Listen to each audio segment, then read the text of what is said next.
C'était Katia Giel, interrogée par une rédactrice. Elle ne peut pas être des nôtres comme c'était planifié, mais l'autre personne dans cet entretien que vous avez entendu, elle est bien. C'est Elisabeth Obertsauk. Elle est là en direct et nous nous félicitons de sa communication. De quelle façon on peut réussir à motiver tout le monde de repenser notre mobilité. Elisabeth Obertsauk est biologiste comportementale. Elle s'interroge sur le comportement humain dans l'Université de Vienne. Madame, c'est à vous.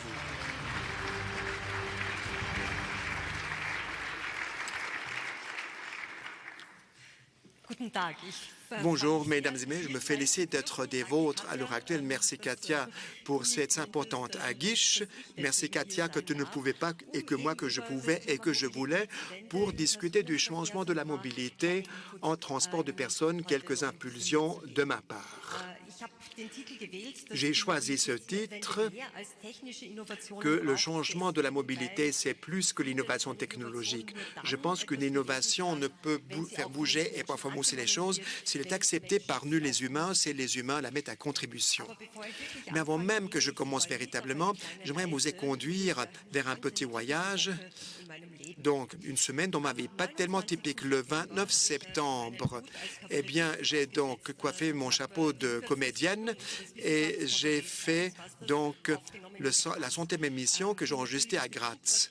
Je me suis rendu en train pour cette émission et après la 100e émission, on a fait un peu bombance. J'ai passé la nuit à Graz et le lendemain, je m'engouffre dans le train, je discute avec une collègue en voix des futurs projets de recherche et le 30 septembre, retour à Vienne où le soir, j'avais une apparition à la télévision avec un collègue. On avait fait donc une discussion au sein du musée des sciences naturelles à Vienne. J'ai pris donc le train de nuit dans cette direction. Le 1er octobre, eh bien, j'arrive à Friedrichshafen sur le lac de Constance, côté allemand, et j'avais fait une communication le matin à l'université Zeppelin. Tout s'était très bien présenté. Eh bien, j'étais 2 heures à Friedrichshafen. Je quitte la ville de Friedrichshafen pour, entendu le soir du 1er octobre, être à Innsbruck, en Autriche, en Tyrol, où j'avais fait donc une autre manifestation. J'ai pensé à une nouvelle nuit. Le lendemain, je m'engouffre dans le train pour me rendre en Carinthie et pour, au Affenberg, faire de la science animalière. Et le 3 du 10, je rentrais chez moi avec le train. Quelle bougeotte! Une telle folie furieuse, une telle semaine folle n'est possible qu'avec le train. J'ai expliqué cela à monsieur mon époux et il me regarde en chien de faïence et me dit « Eh bien, c'est une sacrée épopée pour le chemin de fer, mais c'est une histoire complètement fausse, une histoire dingue. La vraie histoire est de dire que ce n'est pas un style de vie digne de recommandation. » Donc, cette façon, nous sommes comme des baudruches et nous sommes en train de nous balaguer de façon gonflée aux 4 points cardinaux et qu'on va à B en haletant. Eh bien, ce n'est pas du tout la mobilité que nous voulons. Il faudrait que nous réfléchissions quant à savoir combien de mobilité a-t-on besoin et combien peut-on en supporter. Pourquoi sommes-nous par définition mobiles? C'est sans doute une question tout à fait de circonstance. Est-on mobile pour la mobilité? Mais non, on n'est pas des parnassiens. Mais sont très importants les ressources. Donc, nous courons après les ressources, que ce soit le transport des marchandises ou est-ce que nous voulons sustenter à notre vie. Il s'agit toujours de ressources, mais pas seulement de ressources. Il s'agit aussi du fait que nous avons des expériences culturelles, qu'on veut voir de nouveaux horizons, connaître de nouvelles personnes, etc. Mais force est de constater qu'il semblerait exister quelque chose comme le besoin de bouger. Ce besoin de bouger, quant à lui, n'est pas trop développé, me semble-t-il, en notre race humaine. Parce que si ce besoin en matière de mouvement était si fort qu'on le prétend, eh bien, les places de stationnement devant des studios fitness devraient se présenter comme ça et ne devraient pas aboutir à de telles manchettes. Pourquoi est-ce ainsi? Eh bien, cette question, je me la pose et pour moi, c'est sans doute une interlocution intéressante, une bonne réflexion. C'est pourquoi nous sommes tellement stressés parce que nos moyens de transport ne cessent d'accélérer leur cadence et qu'on n'a plus le sentiment que nous sommes en train de nous mouvoir. Notre expérience est donc le vrai enjeu. Et d'où vient cette expérience de mobilité? Comme biologiste comportemental, cela vient de l'histoire de l'évolution de l'Homo sapiens. Et notre histoire évolutive était donc une histoire extrêmement mouvementée. On a fait beaucoup de choses. Entre autres, nous avons aussi eu un changement climatique très incisif, non pas fait par les humains, et aussi allant dans notre direction. C'était donc une époque glaciaire qui s'imposait, mais cette glaciation avait donc une conséquence incisive, à savoir que nos ancêtres qui jusqu'à cette époque glaciaire vivaient en tropique équatorial, là on était à l'étroit, il y avait donc de la concurrence parce que les jungles se sont rétrécis comme des pots de chagrin et on avait deux possibilités, soit qu'on est en train de miser sur la concurrence et qu'on est en train de s'en prendre aux autres, ou alors on est en train de faire son baluchon et qu'on part au large pour jeter son sort ailleurs. Et nos ancêtres l'ont fait, qui par la suite se sont donc disséminés avec grand succès jusqu'en savane d'Afrique australe et ils ont trouvé de nouvelles conditions de vie et beaucoup d'innovation s'est faite. Donc, beaucoup de nouvelles choses devaient être inventées pour pouvoir composer avec ces nouvelles circonstances exogènes, comme par exemple, pour ce qui est de notre anatomie, qu'on puisse marcher donc de façon droite sur deux pieds, mais notre perception, notre cognition, nos structures réflexives et cérébrales et notre comportement jusqu'à aujourd'hui, eh bien, sont légataires de telles traces. Et c'est aussi donc l'adaptation au contexte ambiant des humains. Perception, une notion tout à fait intéressante. Réfléchir sur le terme de conception. Peut-on parler de concevoir et de concevoir une vérité? Notre cognition aussi, eh bien, ce que je qualifie toujours des tripes pour en quelque sorte l'intelligence maison, ces aspects de notre pensée procèdent de cette époque préhistorique avec différents aspects comportementaux. De tels aspects comportementaux qui sont peu réflexifs, qui sont décidés de façon quasi neutre. Et les raisons de mobilité sont faites avec les tripes plutôt qu'avec la tronche, pour le dire un peu vulgairement. Et ce sentiment des tripes, eh bien, c'est quelque chose qui adore prendre le gouvernail. Mais avant que je ne parle de cela, je vous démontre une autre raison pourquoi, comme biologiste comportemental, vous avez besoin, sans vous raconter de belles histoires. Nous sommes ceux qui, manifestement, observons le comportement. Et cela, sans doute, est une chose intéressante. C'est par exemple, vous regardez cette étude où nous avons interrogé des humains auprès d'un arrêt ferroviaire. Vous connaissez cela. Si vous êtes à une encablure près de votre destinée, même s'il y a des places, vous restez debout. Vous ne prenez pas place. Et on voulait savoir quelle est donc la longueur de ce trajet où vous restez debout alors que vous pourriez vous asseoir. Et voici donc les réponses auprès de l'enquête. Il y avait quand même des réponses assez intéressantes. En partie, les personnes disaient, eh bien, véritablement, eh bien, ils restent debout alors qu'il y a assez de place pour être assis. Mais ce n'était pas la fin de notre étude, mais on voulait savoir que font les gens véritablement. Et là, la chose est radicalement différente. 96% des humains, eh bien, s'assiedent immédiatement sur un siège libre. Immédiatement. Il y a 2% qui restent debout pour faire qu'un seul arrêt et les 2% restants, eh bien, donc parcourent 2 ou 3 arrêts en position debout, mais le reste est assis. Donc, dès qu'il y a une possibilité de s'asseoir, je la mets à contribution. C'est une petite indication de quoi il s'agit, pourquoi il faut un peu regarder les gens, pourquoi il faut un peu les observer. Et pas seulement un peu les observer, mais de façon systématiquement de voir ce qui se fait réellement. Donc, on est en train de s'asseoir derrière le volant, derrière le guidon, parce que là, eh bien, nous tenons le gouvernail ou nous tenons le vallon, c'est-à-dire, eh bien, notre destin, nous le contrôlons par nous-mêmes si donc nous nous cramponnons à notre volant. Mais force est de constater que c'est un sentiment ressenti qui donc est en quelque sorte déterminé par les tripes, parce que si on compare la réalité, voilà ce qui nous guette. Et on l'avait déjà dit au long de cette journée, les bouchons, les atermoiements, les retards, un sujet exorbitant dans la circulation urbaine. De fait, on ne contrôle rien du tout. On ne contrôle rien. Nous sommes tout à fait téléguidés. Nous sommes donc téléguidés par des marionnettismes. On ne le ressent pas.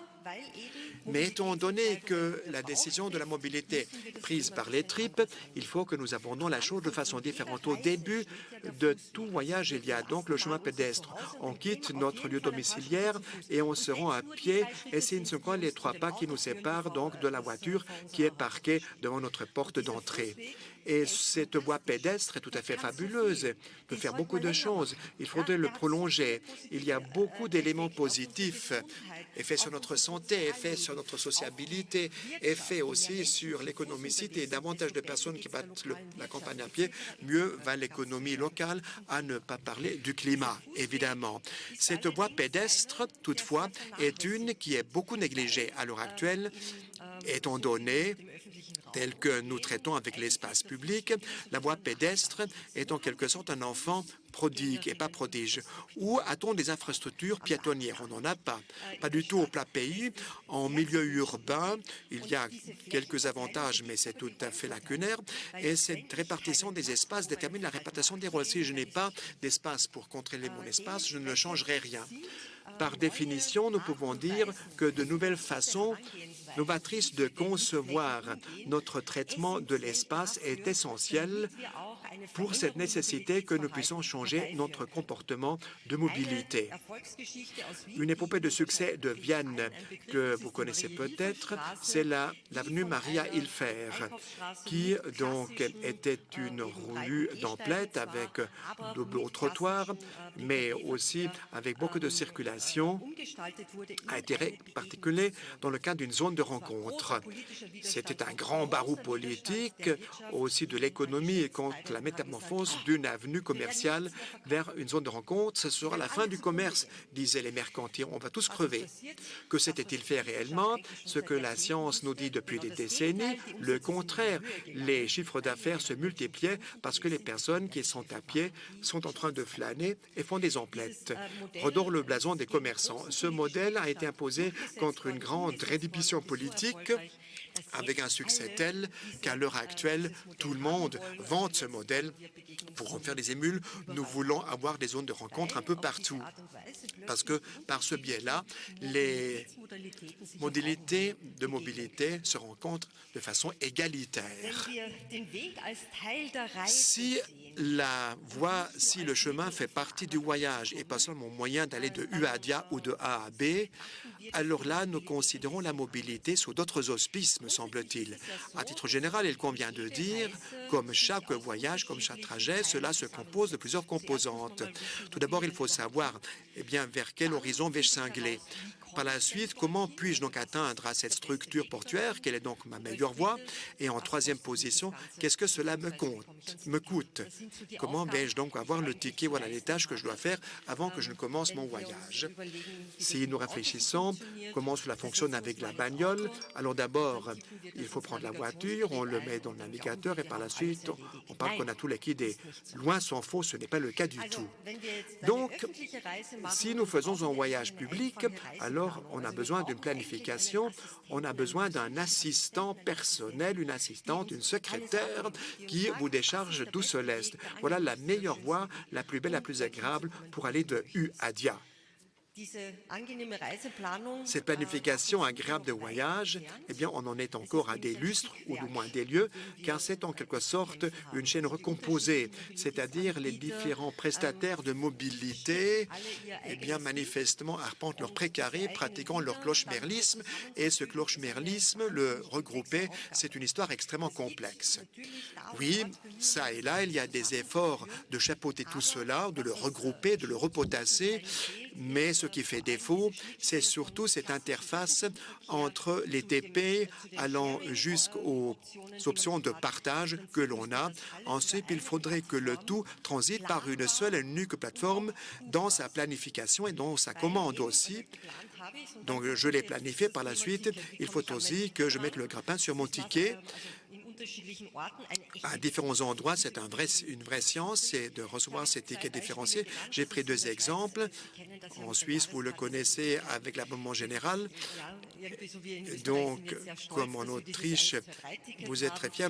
Nous avons le ticket 1, 2, 3 qu'on l'appelle, qui ressemble un peu à votre abonnement général, où tous les TP sont compris avec un seul ticket aux 4 coins de la République, et que cela est tout à fait avantageux Avantageux, peut-être point d'exclamation, non, point d'interrogation. C'est pas pour des personnes qui sont très mobiles, qui ont la bougeotte en quelque sorte.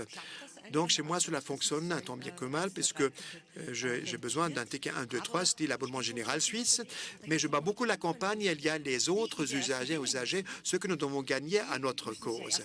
Ceux-là, il convient qu'ils le mettent à contribution et donc ils ne vont pas verser 1 000 € pour tester que cela serait bon pour eux. Et pour ceux-là même, en partie, il y a de bonnes solutions, des choses relativement différenciées.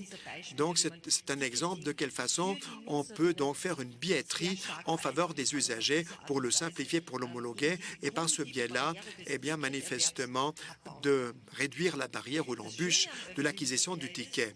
Ce qu'il y a de beau dans les TP, si donc j'ai liquidé la billetterie et la planification, j'ai dégagé mon cerveau, je peux m'affaler dans un fauteuil et me concentrer sur d'autres choses. Je ne le fais pas si j'ai toujours en train de tenir le gouvernail ou le volant ou le guidon. Un autre sujet, c'est celui de l'information, de la communication. Là aussi, je dirais que nous avons le sentiment, dans les TP, eh bien, nous sommes livrés à la merci que d'autres nous fourgonnent ou nous transportent. Mais si nous sommes informés de ce qui se fait, nous avons le sentiment que nous allons reconquérir notre contrôle. Il s'agit toujours du sentiment et non pas de contrôle véritable, comme on le sait auprès de la voiture. Une grande thématique, c'est la distance individuelle, pas seulement depuis la COVID-19, la distanciation sociale et spatiale, de ne pas cultiver une trop grande proximité des personnes que nous ne connaissons pas, avec lesquelles on n'a pas d'acquaintance. C'est quelque chose qui n'est pas quelque chose qui serait sympathique, ces distanciations. Et par conséquent, de tels ordonnancements, on ne les voit pas seulement la COVID-19, c'était déjà le cas avant la pandémie, à savoir qu'on avait élargi les distances. C'est difficile dans les TP. Dans ce domaine, nous avons des comportements différenciés pour, en quelque sorte, nous étaler et de rendre l'espace peut-être moins agréable pour eux. Donc, on met notre sacoche à côté d'un siège vide, mais peut-être y a-t-il aussi des idées de quelle façon on pourrait davantage mettre à contribution l'espace interne de véhicules ou de trains ou de bus pour ne pas trop se rapprocher. Voyager de façon agréable veut dire pour moi, entre autres, eh bien, d'avoir une distance individuelle, d'avoir une certaine privauté. Et ce qu'on met dans ces sleeping coats, ça fonctionne très, très bien, n'est-ce pas? Donc là, vraiment, on a sa privauté, on est bien chez soi, calfeutré du reste, mais donc, on remet aussi à l'abandon le défi cognitif. Un autre sujet qui rend agréable ainsi le séjour, c'est donc le contexte ambiant, ce que j'ai plus que vous, c'est-à-dire j'ai les coups des franges, j'ai une vue synoptique à travers tout le contenu, je vois toutes ces arènes et simultanément, j'ai en quelque sorte quelque chose, j'ai rien dans mon dos, j'ai contrôle même ce qui est dans mon dos. De tels endroits synoptiques, nous en sommes friands, on les met à contribution consciemment ou inconsciemment et ce serait aussi donc les qualités que le séjour devrait aussi nous permettre dans les voitures des TP. Si nous voulons atteindre le changement de la mobilité, eh bien, nous devons, en quelque sorte, déterminer plusieurs mécanismes. C'est la chose la plus importante que nous soyons trop unilatérales dans nos mesures et de les déjouer les unes contre les autres. Donc, cela fait bouger davantage que l'autre. Non, je crois qu'il faut agir factuellement en interconnectivité, tirer tous les registres pour donc faire ce grand tournant, ce grand changement de la mobilité. Dans 3 grands registres, je vous les ai mis en exergue ici. D'une part, c'est la redéfinition des structures territoriales et fait partie de cela que la voiture individualiste eh bien, soit donc bannie à 100% et sans réserve aucune des villes. C'est un impératif catégorique, plus de bagnoles dans les villes. Le constat est sans appel. Par la suite, on aura de la place pour les autres modalités dans la ville qu'il faut repenser. En deuxième position, arracher les barrières cognitives ou comportementales ou les réduire dans leur volumétrie qui nous empêchent en quelque sorte de choisir les options durables. Mais cela peut aussi signifier, le cas échéant, que des barrières cognitives et comportementales pour l'utilisation de modalités non durables puissent être augmentées si la voiture n'est pas dans un gare souterrain, mais à 200 mètres de mon domicile. eh bien, c'est déjà à égalité avec le prochain arrêt TP, qui est une distance de 150 mètres peut-être. Et en guise de conclusion, mais ce n'est pas la moindre des choses, on en a déjà parlé, la vérité d'écoute. Quels sont les débours qui prennent naissance aux dépens de la communauté à travers ces modalités? Cette vérité pécuniaire ou fiduciaire n'est pas du tout établie de façon politique dans aucun pays. La Suisse est peut-être un peu plus progressiste parce qu'il y a beaucoup d'autres par rapport à d'autres pays, mais est loin d'avoir la totale transparence, la totale véracité d'écoute et des débours, et par conséquent de nous dire ce que nous coûte la mobilité motorisée individuelle, ce que ça nous coûte.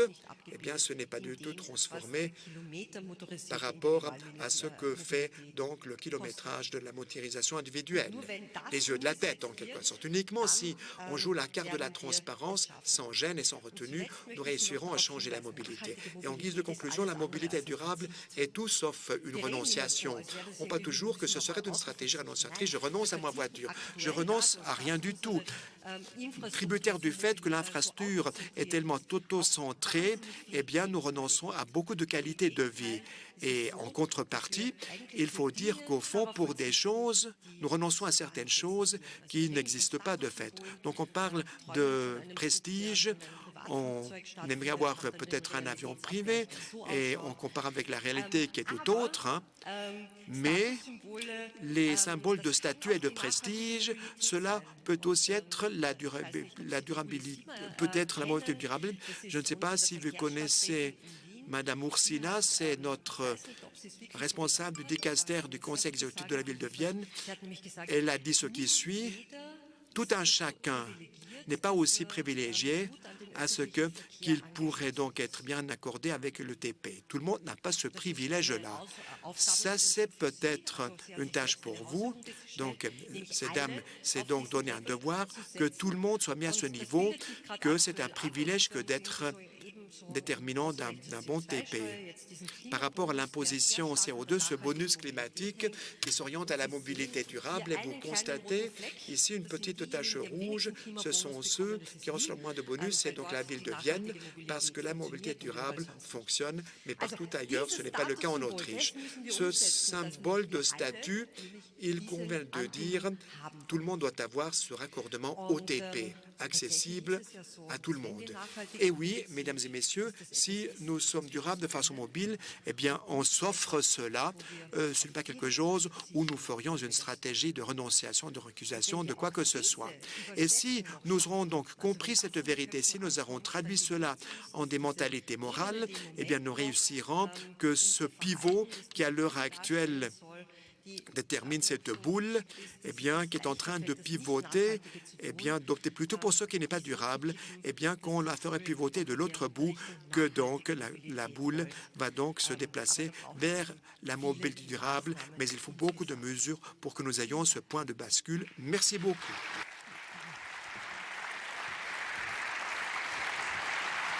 J'ai fait combien? C'est l'heure déjà? Tu veux continuer? Non, encore 10 minutes, puis je te cède. C'est bon? Merci, madame, et je me félicite d'être des nôtres parce que nous allons parler de ce que vous avez dit à l'heure actuelle. Et vous êtes chercheur comportement, vous allez aussi interpréter et observer aussi notre comportement pendant la discussion. Très volontiers, car il est question dans une table ronde quant à ce qui a été dit, de quelle façon faisons-nous en sorte que les comportements, que les us et coutumes changent et qu'on aimerait aussi peut-être bouleverser quelques traditions. Et je le fais avec Florence Germont et les conseillères municipales en ville de Lausanne. Judith Eberli, directrice et cofondatrice d'Urban Connect, Thierry Bourcard, président du PLR et conseiller aux États du canton d'Argovie, Serge Collot, directeur et chef d'Anne Bousco, président du Conseil d'État du canton de Genève et responsable du département des infrastructures. Soyez les bienvenus, mes très chers invités.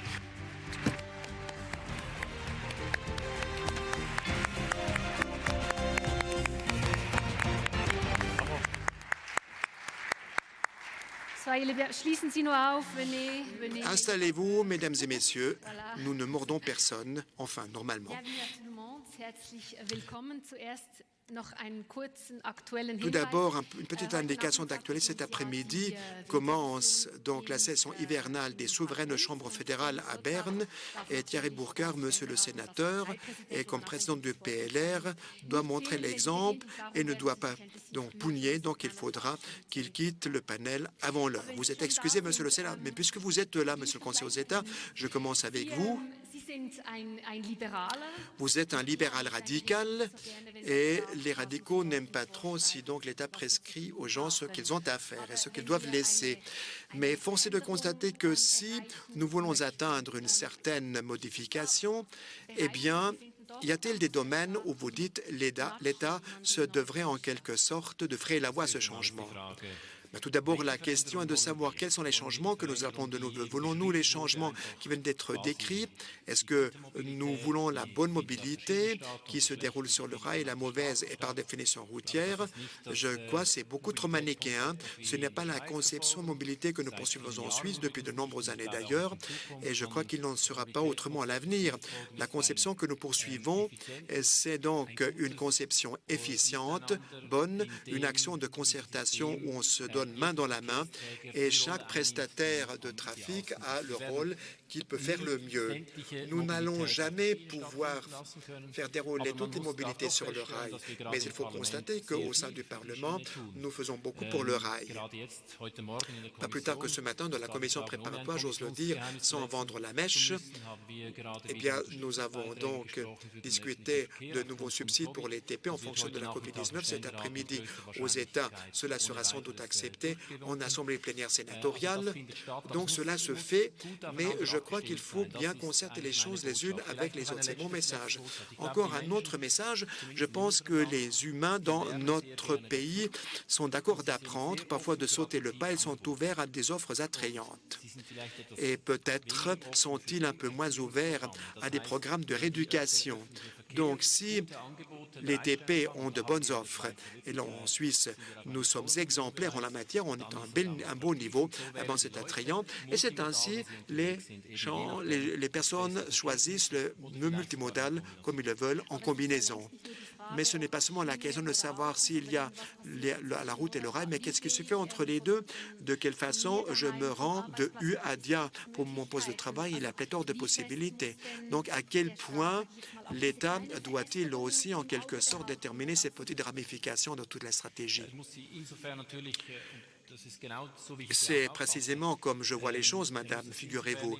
L'État doit avoir cela à l'œil dans la mesure où on réagit de façon différenciée à des besoins différenciés. Le comportement de mobilité de quelqu'un qui vit à Zurich, qui travaille à Zurich et qui aussi passe le clair de son temps à Zurich, c'est un autre comportement que si vous êtes dans le plat pays ou dans un autre endroit plutôt rural ou rupestre. Là, cela se présente sur les auspices différenciés. Et d'ailleurs, il y a aussi d'autres embûches.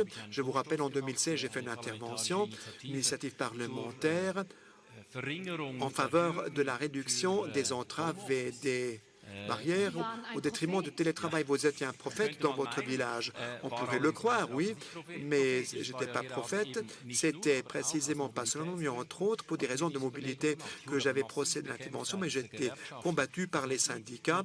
Donc, on voit la mobilité, on ne peut pas uniquement la penser comme mobilité, mais elle fait partie intégrante d'un système superposé de notre société et les autres effets, il convient aussi de les prendre en considération. Question à la chercheuse comportementale, qu'est-ce que vous répliquez? Est-ce que vous le voyez comme ça? Oui, c'est une conception intégrale et intégrative et je pense que ce qui, bien sûr, est un thème par définition, eh bien, quelle est la mobilité des personnes en tant qu'individus?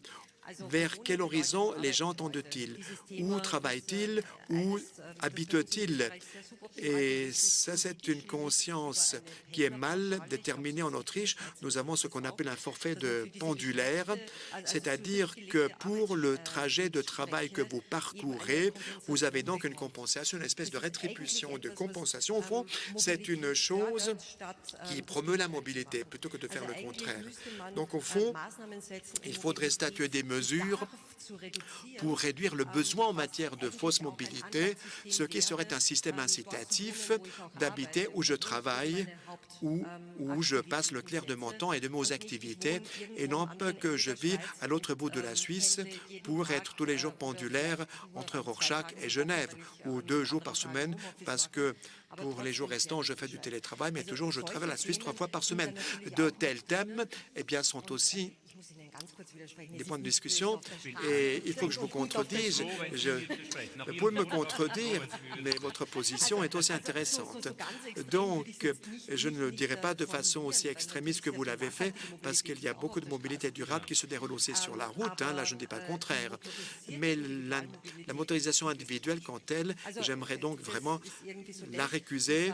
C'est la chose où je dis, cela peut être censé dans un tout petit créneau que Katia a évoqué au début, c'est-à-dire le dernier 1000 avant d'atteindre les structures portuaires. On ne peut pas le faire autrement qu'avec la motorisation, mais dans une urbaine, on n'a pas besoin d'une voiture individuelle. Florence Germaud, vous avez un plan assez ambitieux pour Lausanne, pour la ville dont vous êtes aussi responsable, donc, comme conseillère municipale. Vous avez un plan climat. Est-ce que vous pourriez nous dire juste quels sont les points forts de ce plan climat? Oui, alors c'est vrai que c'est intéressant, je rebondis sur ce qui vient d'être dit. Est-ce qu'en ville on a besoin ou pas d'une voiture? Nous, à Lausanne, et on n'est pas les meilleurs de Suisse, les villes suisses allemandes sont encore plus avancées en la matière. On a presque un ménage sur 2 qui n'a pas de voiture, pas seulement pour des raisons économiques, aussi pour des raisons pratiques. Et on le voit bien, on a vraisemblablement un potentiel énorme. Un trajet sur 2 aussi en Suisse fait moins de 5 km. Donc on a un potentiel énorme d'offrir une mobilité plus durable sans diminuer le confort des habitants et des habitantes, au-delà du fossé ville-campagne qu'on peut peut-être évoquer aujourd'hui, mais on a un potentiel énorme. Donc nous, notre plan climat, c'est dire 0 émissions directes en 2030. On souhaite 0 véhicule thermique en 2030. On n'a pas aujourd'hui les compétences légales, donc on invite le Parlement à nous offrir les possibilités de décider sur un plan local, par exemple, de plus avoir de véhicules, que les autorités locales puissent décider. Je crois que les villes sont souvent des moteurs d'innovation et que la Confédération nous donne ces possibilités de tester dans les villes sans forcément que ça fasse sens dans une application globale au niveau suisse, mais que ça puisse être mis en place comme laboratoire dans les villes, ce serait extrêmement pertinent. Donc ça, c'est une de nos mesures fortes. Vous savez bien qu'on n'avait pas la base légale, on en a pas mal parlé dans les médias, mais enfin, on voulait faire cet appel-là. Puis l'autre chose qui est très importante, c'est pas juste la technologie, la solution, c'est aussi changer les comportements. Donc on doit aussi travailler sur le modal split, les parts modales, et on veut vraiment amener notre population à plus de mobilité active, plus de transport public. Je crois beaucoup à la mobilité active parce qu'elle a ces doubles bénéfices d'apporter quelque chose de durable dans la mobilité et d'améliorer la santé des individus qui la pratiquent. On sait aujourd'hui comme c'est important la santé publique. Donc là, je pense qu'on a un potentiel énorme et c'est sur ces 2 aspects-là que l'on souhaite travailler, par exemple, à Lausanne. Monsieur Dalbousco, est-ce que vous vous imaginez faire quelque chose de similaire comme Lausanne? Est-ce que ça serait possible dans une ville qui est quand même très internationale, Genève, avec beaucoup de frontaliers? Est-ce que vous vous imaginez faire quelque chose comme ça, un plan climat tel que le fait Lausanne? Oui, bien sûr. Alors, peut-être pas aussi ambitieux. 0 émission en 2030, c'est très ambitieux. C'est 9 ans, oui. Nous, on considère que la mobilité, grosso modo, c'est presque 30% de la part des émissions de gaz à effet de serre, doit faire sa part du travail, donc moins 60% en 2030. Mais là, c'est quelque chose qui est très ambitieux et on commence à expliquer qu'est-ce que ça veut dire concrètement. Si on demande à la mobilité terrestre de réduire de 60% d'ici 2030, on sait en tout cas qu'on ne peut simplement pas y arriver en convertissant tous les moteurs thermiques en moteurs électriques, par exemple. Ce n'est pas possible puisqu'en gros, les émissions pour les moteurs électriques, c'est à peu près la moitié d'un moteur thermique. Donc on peut voir différentes combinaisons, mais on l'explique aujourd'hui, on l'explique très clairement qu'est-ce que ça voudrait dire. Il faudrait par exemple comme combinaison 40% de transformation du parc automobile, mais ça ne suffirait pas. Il faudrait pour arriver à moins 60%, également réduire de 40% l'utilisation des véhicules individuels dans l'agglomération. Et vous parliez tout à l'heure du caractère particulier de Genève, entouré finalement d'une agglomération transfrontalière. Les objectifs sont les mêmes dans la France voisine, donc c'est 40% de trafic individuel motorisé en moins, en plus de ces 40% de transformation finalement de l'énergie primaire utilisée. Donc oui, c'est extrêmement ambitieux, tout ça pour atteindre moins 60%. Vous avez un autre plan, vous voulez changer la flotte de vos transports publics. Dans quel temps, dans quelle période de temps est-ce que vous voulez faire ça? Toujours le même horizon, 2030. 2030, l'entier des transports publics sera sans l'utilisation de carburants fossiles. Ça nécessite des investissements de l'ordre de 350 millions. Il s'agira de remplacer des véhicules, peut-être même avant même qu'ils soient complètement amortis. Et c'est très ambitieux. On a des technologies aujourd'hui, les technologies évoluent à vitesse grand V. On est plutôt sur l'électrique, puisqu'on a déjà aujourd'hui une part des kilomètres fournis qui se font par exemple avec des trolleybus, avec des trams évidemment qu'on développe, mais des trolleybus qui permettent, dont la technologie, maintenant les nouvelles technologies permettent, même si je suis bien d'accord que la technologie est loin de tout faire, mais par exemple dans le transport public, on peut tout à fait imaginer aujourd'hui des trolleybus qui sont alimentés par les lignes de contact, mais qui peuvent ensuite être prolongés sur un certain nombre de kilomètres, simplement sur des batteries par exemple. Donc on a cette stratégie-là. Aujourd'hui, tous les moyens de transport publics à l'horizon 2030 seront sans émissions de gaz à effet de serre. Votre collègue de Lausanne l'a dit avant, vite elle l'a dit, alors les villes suisses allemandes sont dans beaucoup de domaines un peu plus avancés. C'est peut-être un préjugé, mais est-ce que les romans sont de la même part motivés? Est-ce que vous pensez que les Genevois sont de la même part motivés de faire ce changement, ou est-ce qu'il y a quand même une différence de mentalité? C'est peut-être un préjugé, hein. Écoutez, je suis viennoise, donc je suis au milieu. Donc, voilà. Non, vous avez raison, je connais bien les villes alémaniques. Je pense qu'il y a une différence de mentalité. On a accumulé des années et des années de retard. Et aujourd'hui encore, lorsqu'on essaie de faire bouger les lignes, il y a des réactions violentes. À Lausanne, comme à Genève, on a créé des pistes cyclables Covid au printemps 2020. On entend encore... maintenant, les choses se sont passées, mais les résistances étaient terribles. Le combat, les réactions finalement de certaines personnes étaient très violentes, mais on a passé le cap. Je pense, enfin mon ambition, vous savez, je suis un politicien de droite, hein, j'ai été un entrepreneur pendant 25 ans, force est de constater que même dans l'intérêt de l'économie, personne n'a intérêt finalement à avoir des routes congestionnées. Il y a des gens qui sont des individualistes, qui ont leur voiture et qui ne prendront jamais le transport public. Et donc il faut leur donner des alternatives. Une des alternatives, c'est le vélo notamment, ils doivent pouvoir faire du vélo de manière sécurisée. Donc c'est ça la stratégie, c'est de la multimodalité, mais c'est aussi elle passe par offrir finalement des alternatives qui sont crédibles et qui sont sûres. Thierry Burkhardt, bevor Sie gehen müssen, Serge Dalbusco hat jetzt gerade etwas gesagt. Thierry Burkhardt, avant que vous devez partir, on vient d'entendre quelque chose de M. Kohler qui vient plutôt du côté droit. Il dit même que les gens qui se trouvent à la droite du spectre politique remarquent de plus en plus qu'il y a un changement qui est en cours et qui est nécessaire. Est-ce que vous constatez la même chose? Est-ce que vous voyez qu'il y a un changement du discours ou est-ce que c'est toujours fortement marqué par les orientations gauche-droite? Non, alors pas du tout. Je pense, à mon avis, qu'on a un système global où chaque décideur, chaque pilier a son rôle à jouer. Et à mon avis, la direction est donnée depuis longtemps, notamment avec la décarbonisation. Les voies ont été fixées, ont été réglées et là aussi, un petit regard en arrière. J'étais cofondateur de Swiss E-Mobility, donc à ce moment-là, on m'a regardé un peu bizarrement du côté droit, mais les gauches m'ont carrément combattu parce que, sans vouloir tomber dans les clichés, effectivement, c'est ainsi que ça se passe dans le monde politique. Alors que maintenant, c'est clair, on cherche les meilleures solutions et c'est tout. Et les meilleures solutions ne sont pas identiques pour toutes les situations. Une petite ville a d'autres défis que Genève. Les régions rurales ont d'autres défis que nous à Genève. Donc il faut le regarder avec une certaine différenciation. Il n'y a pas de solution simple qui fonctionne pour tout le monde. Puis-je prendre congé? Je trouve que c'est vraiment malhonnête. J'aurais volontiers continué à participer, mais je dois vraiment y aller. D'ailleurs, je vais prendre le tram, juste pour être clair. Merci beaucoup. Bon après-midi.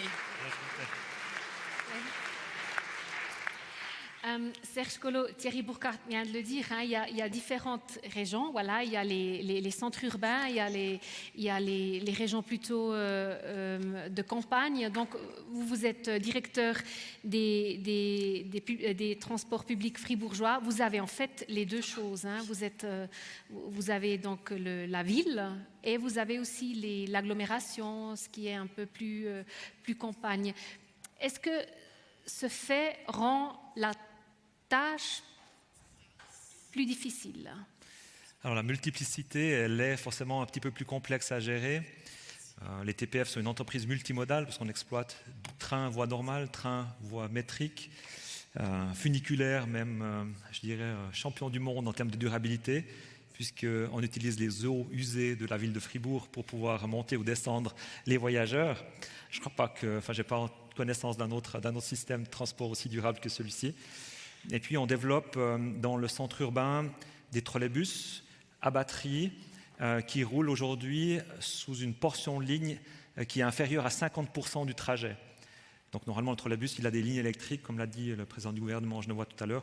Là c'est possible d'aller au-delà de ces lignes électriques, de s'affranchir de l'infrastructure avec des nouvelles technologies. Et on va introduire à la fin de l'année, au changement d'horaire, des bus à recharge rapide dans le centre urbain. Ce qu'il faut comprendre, c'est que les conditions d'exploitation sont toujours différentes. Alors je rejoins effectivement ceci, le président du Parti radical qui vient nous quitter, qui dit finalement chaque ville a une autre réalité et c'est absolument véridique. Pour la ville de Fribourg, eh bien, on a des lignes qui doivent rester, ou des bus qui sont exploités effectivement pour une ligne, qui vont rester sur cette ligne-là, et là on peut faire de l'électricité. Mais dès le moment qu'on parle d'électricité, on doit parler de recharge, on doit savoir si c'est de la recharge rapide sur le réseau ou de la recharge au dépôt la nuit. On doit réfléchir à la taille de la batterie. Plus la batterie est grande, moins on a de capacité de transport pour les voyageurs. Et puis de l'autre côté, dans le régional, on a une flexibilité aujourd'hui qui est incroyable avec le diesel. Alors je ne prends pas le diesel, mais on doit relever ces facultés-là. Et demain, ce n'est pas l'électricité qui va remplacer le diesel. Moi, je suis vraiment intimement convaincu que l'hydrogène sera l'énergie du futur parce qu'elle va permettre cette flexibilité qu'on trouve aujourd'hui dans l'utilisation de tous les jours.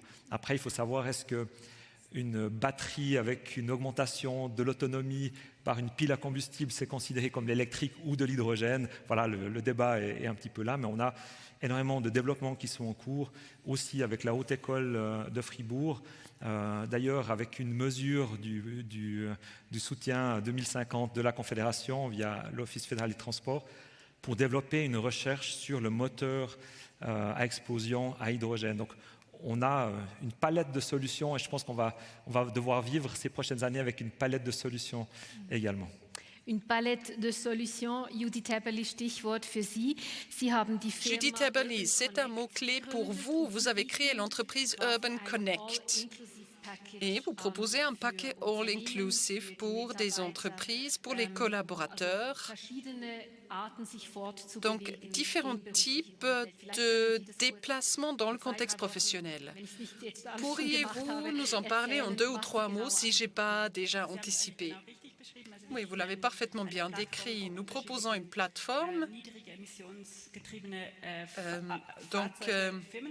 Nous proposons des véhicules à bas consommation à nos clients entrepreneurs et selon nous proposons l'analyse des flottes existantes qui existent déjà et on peut faire des recommandations par rapport à une élimination potentielle d'une partie ou de la flotte entière. On regarde des solutions par rapport à la shared mobility, on essaie de voir quelles sont les distances parcourues. Enfin, nous essayons de faire une analyse globale. Et cela dépend fortement, bien sûr, du nombre des passagers, du poids aussi de marchandises ou des volumes qui doivent être transportés dans le coffre. Et basé sur ces données, nous pouvons tenir compte des différentes possibilités, proposer des e-bikes ou des vélos standards même, ou pourquoi pas avec un vélo à charge. Et les entreprises vont économiser pas juste en termes d'émissions CO2, mais aussi par rapport à toute leur flotte, parce que plus la flotte est petite, moins elle coûte. Et qu'est-ce qui existe dans l'offre? Quels sont les véhicules ou les moyens de déplacement qu'on a dans ce paquet? Actuellement, nous avons des véhicules électriques, nous avons des véhicules hybrides, parce que, en tout cas, dans certains cas, c'est souhaité comme transition. Nous avons des e-bikes, des vélos standards et des vélos à charge. Si j'ai bien compris, ce n'est pas adapté à toutes les entreprises. Il faut quand même avoir atteint un certain volume pour que ça vaut la peine. Oui, en effet, c'est le cas. Notre cœur, notre solution, c'est un logiciel qui permet cela. Donc, un collaborateur de Lonza, par exemple, ils peuvent choisir entre une Tesla, un scooter, un e-bike et voilà, ça, c'est un logiciel qui permet de le faire et ça ne vaut pas la peine si vous avez 3 collaborateurs. Actuellement, on est assez flexible, mais en tout cas, on dit à partir de 400 collaborateurs par site pour que ça vaut la peine. Question à vous qui recherchez le comportement humain. Des telles offres adressées par les entreprises à ses collaborateurs. Est-ce quelque chose qui va dans le sens de ce que vous avez décrit, c'est-à-dire une augmentation de la motivation, le plaisir et l'envie aux différentes options? Je trouve que c'est excellent parce que ça réunit deux choses finalement. Et il y a des magnifiques études qui le prouvent. Si je n'ai plus de place de stationnement pour les collaborateurs et collaboratrices viennent moins souvent avec leur voiture et plus souvent avec d'autres formes de mobilité. Si du côté de l'employeur, je propose d'autres options pour arriver au travail ou de faire des trajets nécessaires en lien avec mon travail, ça représente une motivation supplémentaire. Et au-delà, c'est des essais. Ah oui, quelque chose que je peux partager, peut-être que je peux l'utiliser, je peux l'intégrer dans ma vie privée. Et du coup, je découvre que bon, peut-être que ce n'est pas la meilleure solution finalement d'avoir 2 voitures ou 3 voitures dans mon ménage. Peut-être que je peux réduire, idéalement à 0, bien sûr, mais... Et je fais ma part. Et mes besoins de mobilité sont couverts par la mobilité partagée. Et comme vous l'avez dit, il y a un volume critique auprès des entreprises. Si on parle niveau entreprise, ce matin, auprès d'une des discussions, on a parlé d'offres de mobilité liées à un habitat. Et là aussi, il y a des volumes critiques. Pourquoi? Parce que si c'est trop petit, ça veut dire que la flotte disponible ne peut plus être autant disponible que souhaité. Ça ne garantit pas que le véhicule souhaité est effectivement sur place. Donc, lorsqu'on parle de ces offres partagées, il est utile de faire des alliances. La co-opetition, un nouveau mot que j'ai appris aujourd'hui, je le trouve fantastique. Mais c'est de cela qu'il s'agit. Lorsque on fait des alliances et qu'on fait des conglomérations plus grandes, on permet beaucoup plus de possibilités et on peut atteindre cette masse critique où la fiabilité et la disponibilité de l'offre est garantie. Et c'est ce qui est vraiment essentiel. Je voulais enchaîner sur cette notion de permettre à la clientèle d'être sûr d'arriver à un parking et d'avoir une relation, déjà une place de parc pour échanger sa voiture avec ensuite une relation directe vers les transports publics, avec des axes structurants, avec ces interfaces, cette rapidité d'information, cette sécurité aussi. Finalement, la clientèle elle souhaite la sécurité, la ponctualité et la qualité. Et si on arrive à offrir cette ponctualité-là, tout en offrant la possibilité de muter de la voiture, parce qu'on a besoin de voitures encore aussi dans le canton de Fribourg pour rejoindre certaines régions et ensuite aller en ville, mais de pouvoir créer ces parkings d'échange, mais d'offrir cette information en temps réel. Il y a de la place, tu peux venir parquer et tu auras un transport public pour continuer ton chemin parce qu'il y a une cadence qui est suffisante. Ça va permettre d'aider à changer les choses. Et puis si on fait le lien avec aussi finalement tous les offices qui sont là, à l'époque, le FABEC a été créé, je regarde Christian Egner, pour flexibiliser l'espace ou l'utilisation des espaces aériens, the flexible use of airspaces. Aujourd'hui, on peut se poser la question dans la deuxième dimension, mais comment est-ce qu'on flexibilise nos infrastructures ? Alors, je crois qu'on a quelques projets du côté de M. Rutgers-Berer et de l'OFRU, l'utilisation d'autoroutes, mais on pourrait aller plus loin avec une incitation auprès des communes. Le matin, tout le monde rentre en ville, le soir, on sort. Est-ce qu'on n'a pas là un potentiel d'utiliser l'infrastructure, ne serait-ce que pour permettre au transport public d'être un petit peu plus séduisant que pris dans la masse des bouchons sur certaines agglomérations. Voilà, c'est quelques idées qu'on peut amener ou développer sur ces questions d'infrastructure, par exemple. Ich möchte noch kurz beim Sharing bleiben. Frau Heberli. Je vais rester à la question du sharing. Madame Heberli, vous avez eu votre idée pour créer votre entreprise. Mais c'est à quel niveau qu'on est le plus avancé en termes des offres?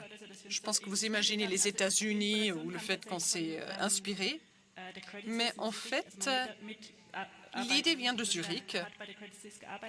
Un collaborateur a travaillé auprès du Crédit Suisse. Crédit Suisse est au centre-ville de Zurich et ils ont un bâtiment sur 2 étages et 2 étages étaient réservés pour le parking. Donc ceux qui connaissent les prix de l'immobilier à Zurich savent que c'est de la folie pure. Et du coup, le Crédit Suisse a décidé de mettre à disposition des e-bikes. Ils les ont achetés, on pouvait les réserver par Excel et si quelqu'un n'avait pas fermé son tableau Excel, quelqu'un d'autre ne pouvait pas réserver. Enfin, il avait beaucoup de problèmes et finalement, ils ont mis 2 collaborateurs à plein temps sur ce projet. Et finalement, tout le monde a vu qu'on s'est déplacé beaucoup plus rapidement en e-bike. C'était ça l'inspiration lorsqu'on a vu cela. Ça a du sens, il faut qu'on s'organise. Et c'est là où on a commencé à organiser ces solutions de manière décentralisée. On a eu la chance d'avoir eu Google comme premier client qui, eux, avaient déjà une expérience depuis les États-Unis. Ils savaient exactement ce que cela pouvait leur apporter. Ce qu'on a peu entendu dans la discussion, c'est la question de l'espace. Parler un peu de comment utiliser en fait tout l'espace, comment penser d'une nouvelle façon l'espace. Madame Germont, je crois que vous avez aussi des plans de vraiment penser l'espace à Lausanne différent. Donc toutes ces différentes dimensions qui font qu'une ville en fait soit durable ou non. Oui, tout à fait. Comme je crois que ça a été dit par notre conférencière, la mobilité, c'est pas seulement se déplacer du point A au point B, c'est aussi le chemin pour y arriver qui est important. Donc, en ce sens-là, on fait un travail important de réfléchir à la mobilité, par exemple, en termes aussi d'espace public, par exemple pour favoriser la mobilité piétonne et les déplacements vraiment dans la ville même. Et puis, je profite pour rebondir un petit peu au-delà de votre question et puis faire le lien avec la table ronde de ce matin sur le 30 km/h, puisqu'à Lausanne, on est les premiers à l'avoir introduit dans toute la ville, mais de nuit seulement. Et puis, ce débat avec les transports publics et ce qui vient d'être dit, je pense qu'on a un potentiel énorme à 30 km/h de nuit d'améliorer la qualité et la vitesse commerciale des transports publics, parce qu'on l'a vu, nous, on a par exemple pu mettre en clignotant un tiers des carrefours de la ville. Donc ce que le transport public il perd sur un trajet, il le regagne dans le carrefour. Ou encore, on a pas mal d'aménagements. On peut reprioriser peut-être les bus avec des arrêts sur la chaussée, avec des voies bus. Et donc le 30 km/h, ce n'est pas seulement ralentir les transports publics, c'est aussi penser la ville autrement. Voilà, pour boucler avec votre question, penser la ville autrement et puis changer un peu la logique et puis essayer d'atteindre tous les buts. Nous, on met en place le 30 km/h de nuit pour répondre à l'exigence de l'ordonnance de la protection pour le bruit. Pas plus tard qu'aujourd'hui, il y avait encore un collègue qui me disait dans cette salle, qui habite la ville de Lausanne, qui me dit j'aurais jamais imaginé que réellement ça diminue drastiquement le bruit de nuit, surtout les bruits de pointe. Et on le voit, on a fait les tests pendant 2 ans, et donc on a vraiment un outil incroyable pour repenser la ville. En termes autant d'augmenter la sécurité routière, parce qu'il y a aussi un accident à 50 km/h ou à 30 km/h, les chances de survie sont 6 fois plus élevées à 30 km/h, mais aussi d'apporter cette qualité de vie en termes de nuisances sonores et d'inscrire vraiment la mobilité dans des objectifs vraiment très larges. Vous aimeriez répondre quelque chose, je crois, hein, Monsieur Bousco. Écoutez, oui, moi j'étais très intéressé par tout ce qui s'est dit, et en particulier par ce qui vient d'être dit par ces 2 dames. Donc, Mme Germont, et on partage totalement cet avis, il faut offrir des alternatives, il faut créer des espaces publics de qualité, des pistes cyclables. Il faut créer finalement les conditions d'une alternative, mais ça ne suffit pas. Madame propose des produits vis-à-vis des entreprises, pas seulement les grandes, il faudra aussi les petites, parce que notre tissu à 95%, c'est des petites et moyennes entreprises en Suisse, parce que c'est là où ça se joue. Et en particulier au niveau du parking, des possibilités de garer sa voiture sur le lieu de travail. À Genève, les possibilités de laisser sa voiture toute la journée, de venir le matin, poser sa voiture pendant 8 heures sur le lieu de travail et repartir le soir, elles sont énormes. Et tant qu'il y aura cette concurrence, c'est une concurrence directe, c'est très difficile de combattre, enfin de gagner finalement ce pari de la multimodalité. Alors, qu'est-ce qu'on peut faire? On essaye de mettre en place des plans de mobilité, on a des accords avec les organisations économiques qui sont prêtes à le faire, mais lorsque vous êtes une entreprise et vous avez 50 employés et 50 places de parc, je dis ça parce que c'était la même chose dans mon entreprise, il faut une volonté de changer quelque chose, il faut une volonté de vous téléphoner pour vous dire qu'est-ce que vous avez à nous proposer. Alors qu'est-ce qu'on peut faire? Comment est-ce que vous faites, vous, auprès de vos clients, donc les entreprises, pour les convaincre, par exemple, de diviser par 3 le nombre de places mises à disposition et de passer à un système comme le vôtre? Ja, wie machen Sie das, Ihre zukünftigen Kunden zu motivieren? Comment le faites-vous? Comment motivez-vous vos futurs clients? J'ai fait un petit test, j'espère que j'ai bien compris, mais ce que nous recommandons, lorsqu'il s'agit de places de parc, on fait la même chose qu'avec les places en général, parce que suite à Corona, un grand nombre de collaborateurs ne vont plus sur place tous les jours. Et nous pensons que ça soit durable, notamment lorsque nous prenons la température chez nos clients. Donc, en termes de places de stationnement, on propose vraiment de travailler avec un système flexible plutôt que d'avoir des places de parc dédiées et d'investir dans les transports publics, car il n'y a pas de sens, comme vous le dites, d'arriver en voiture en ville de Genève et de repartir le soir. Si ce n'est pas possible autrement, il y a toujours la possibilité de ride-sharing, un partage de parcours, donc de partager un véhicule, mais on voit que les collaborateurs n'aiment pas. Je ne sais pas exactement, mais ce n'est pas une offre qui est beaucoup utilisée. Mais je vois un grand potentiel, le fait que les gens se réunissent, font des alliances et prennent une voiture ensemble, si ce n'est pas possible autrement. Et je suis absolument en faveur du e-bike pour tout ce qui est ville. À mon avis, c'est le véhicule optimal, à moins qu'il neige comme aujourd'hui. Mais disons qu'en Suisse, ce n'est plus non plus... c'est tout juste 3 semaines. Maintenant, 3 jours. Il y a quand même quelques questions du public, Monsieur Collot. Je voulais dire que les entreprises de transport public sont aussi très actives pour permettre aux voyageurs, de simplifier le voyage à la clientèle. On a introduit cette année le Flexi-Abo, donc la possibilité d'avoir un abonnement, mais on valide les jours d'utilisation. On a une adaptation ici à la réalité du Covid.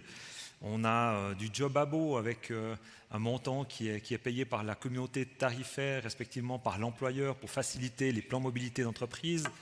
Et puis on développe avec des applications comme Fertic, on en a entendu parler tout à l'heure, la simplicité d'usage. Au TPF, on a dans la région fribourgeoise, mais on va l'étendre aussi en Suisse. On a parlé de WIM ce matin, hein, le Mass Mobility as a Service, il arrive. C'est un bundle, une communauté de solutions pour se déplacer via une seule application. Vous avez toutes les relations qui sont pré-négociées et puis vous n'avez plus qu'à choisir quel est votre moyen de déplacement. Et avec ça, je pense qu'on est aussi très actif pour aller de l'avant et rester proche de la clientèle. Je crois qu'il y a une question en fait, du public qui va un peu dans ce sens. Je vais la lire en allemand, après peut-être je vais essayer de la traduire en français. Neue Mobilitätsangebote kommen les nouvelles offres de mobilité se font quasi uniquement pour les villes en raison des acteurs économiques, même si la ville est déjà plus efficace que les régions rurales. Comment faire pour élargir et étendre ces offres On comprend, d'après la question, en fait, vers les autres régions. Les nouvelles offres de mobilité sont souvent implémentées en ville, mais là, en fait, le besoin est peut-être plus petit et dans d'autres régions où ce serait beaucoup plus important de les avoir, ils n'arrivent pas.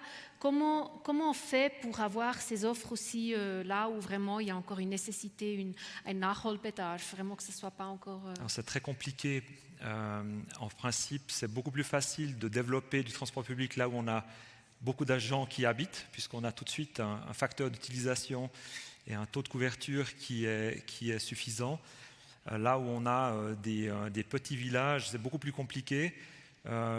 L'idée, c'est plutôt de travailler sur du trafic on demand, hein, donc à la demande, service à la demande. On a quelques régions qui l'utilisent, mais c'est pas toujours... on a quelques projets pilotes aussi qui sont en route dans le canton de Fribourg, mais on n'a pas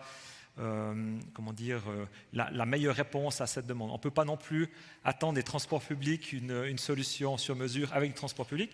Et puis c'est là qu'on arrive avec du vélo électrique. Vous avez dans la région bâloise, dans la région fribourgeoise aussi, du bike sharing, Picky Bike pour citer un titre. On a du Publibike dans les agglomérations. Et c'est ce type de moyens alternatifs qui doit permettre de répondre aussi à une demande toujours grandissante. Frau Oberzaucher, eben diese neuen Mobilitätsangebote, die immer zuerst in den urbanen Zentren... On entend souvent parler de ces nouveaux offres de mobilité qui sont toujours implémentées d'abord dans les villes, parce qu'il y a l'argent et il y a le public. Donc, comment faire pour amener les offres là où il y aura encore plus besoin? Je pense que c'est justement en lien. Il y a cette concentration parce que c'est plus simple, effectivement. Et lorsqu'on parle de l'extérieur, des villes, il est effectivement plus complexe lorsqu'on peut offrir des possibilités de mobilité durable. Il y a différents projets pilotes qui sont très bien mis en application. Ce qui fonctionne bien chez nous en Autriche, par exemple, ce sont des taxis de village qui couvrent le dernier kilomètre à un très bon prix, donc entre le lieu de domicile au prochain arrêt de transport public. Ça fonctionne déjà très bien, mais ça fonctionne surtout parce que là, encore une fois, il y a un soutien de la main publique, parce qu'il ne couvre pas les frais réels. Ça, il faut le dire en toute honnêteté. Mais néanmoins, ce que je trouve très important dans ce contexte, il ne s'agit pas juste de la question du climat ou de la durabilité, mais il s'agit aussi d'une question d'équité, parce que la mobilité par voiture exclut un grand groupe de personnes de la mobilité. Pas juste parce qu'ils n'ont peut-être pas de permis ou parce qu'ils n'ont pas l'argent pour se payer une voiture, mais il y a un grand groupe dans notre population qui simplement ne peuvent pas conduire une voiture parce qu'ils sont trop jeunes. Donc que faisons-nous de nos enfants et de nos jeunes en créant une mobilité qui est centrée sur la voiture? On les exclut de toute indépendance dépendance, on ne leur permet pas de se déplacer seuls, ce qui ne veut pas dire qu'ils ont juste une perte en termes de qualité de vie et de choix, mais ça veut aussi dire que pour ceux qui sont responsables de ces jeunes, ils perdent en termes de qualité. Le taxi parent veut dire que, du coup, ces pauvres jeunes qui ne peuvent pas conduire doivent être conduits partout. Et dans ce sens-là, et pour le bien de la communauté, il faut s'orienter ailleurs que vers cette mobilité centrée sur l'automobile. C'est un gain pour toute la société. Il faut tenir compte de toute cette complexité, de l'image globale, et de ne pas juste parler de ses habitudes et de la motivation qui est liée à l'habitude. Merci beaucoup de ce plaidoyer, de tenir compte d'un très grand groupe dont nous ne parlons pas, donc les enfants et les jeunes. Malheureusement, nous sommes déjà arrivés à la fin de cette discussion. Malheureusement, on n'a pas le temps de parler de tout ce qu'on aurait aimé peut-être parler. Merci beaucoup d'avoir été avec nous, Florence Germaud, Judith Häberli, Serge Collot, Serge Dalbusco und Thierry Burkhardt, der schon gegangen ist, und auch Ihnen herzlichen Dank. Qui nous a déjà quittés, et merci beaucoup d'avoir participé à cette table ronde et d'avoir partagé ces résultats qui viennent du monde de la science. Merci beaucoup.